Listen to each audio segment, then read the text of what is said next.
I'm Edie Lush, and I'm here in the Hub Culture Pavilion in Davos. Very pleased to be joined here by Greg McKeown, author of Craziness to Essentialism, The Disciplined Pursuit of Less. Now, this is my life, this tangled mess of craziness. How am I going to get to essentialism? Well, essentialism is all about a way of thinking and looking at one's life. It's not a matter of adding one more thing into your overstuffed life. It's a different way of thinking about everything, and the way of thinking about it is becoming incredibly selective. So you don't simply do things because they're good. You do them because they're exactly the right thing in the right way at the right time. Okay, so how have you seen this put into action? There's a really amazing story I came across in researching the book. An executive in Silicon Valley who was doing great work for a company, but then that company was purchased by a larger, more bureaucratic firm. In his desire to be a great citizen in his new company, to be helpful, he started saying yes to everything. So he's the first on the conference call, he makes the first comment on email chain. And what he realized pretty quickly was that the quality of his work was going down at exactly the same time as his stress was going up. I think a lot of us can relate to that process. So what right in the middle of this, the company comes to him and says, well, you can have an early retirement package if you want it. He's in his early 50s, it seems a pretty good gig, and he thinks, well, maybe I should take it. But then he realizes, well, if I retired, what would I do? I still want to be productive. And he realized I'd do the same thing I've been doing, but just as a consultant. And that seemed silly to him. So in the end, what he did was he sort of stayed and became a consultant without telling anyone within his company.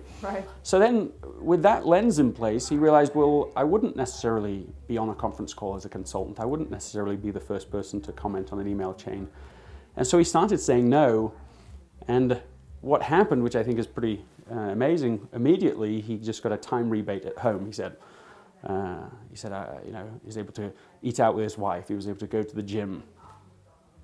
But what was more interesting is what happened at work. They fired him. No, they didn't really. But that would change the tenor of the story. No, what happened is that his performance evaluation ratings went up. And he ended the year with one of the highest bonuses of his whole career, because suddenly he was working on projects that were meaningful to him and genuinely valuable to the company. So the whole idea is that if we say yes to everything and yes to all the opportunities, we won't be used at our highest point of contribution. And so this is just a simple illustration, but it's a powerful one, and one I think others could replicate. Very quickly, do you have a way that you pick the things that are the most important? Well, I think you can think about this from one's average closet. So a lot of people, some people have it very organized, but most of us, it gets overstuffed, and we think, well, if we had a larger closet, that would be better. But we know it doesn't really solve the problem. When you go to organize your closet, you take something off the hanger, you look at it, and you haven't worn it in years. But you say to yourself, well, if I might one day wear this again sometime, and it goes back on the shelf. It might just come back into fashion eventually, and it goes back on. And it's because we're using very broad criteria for acceptance. What we need to ask is, do I love it? Do I wear it all the time? Is it exactly the right thing I want to wear? We're not talking about closets, it's our life. We have to become incredibly selective. Am I deeply passionate about this? Is this exactly the best use of my talents?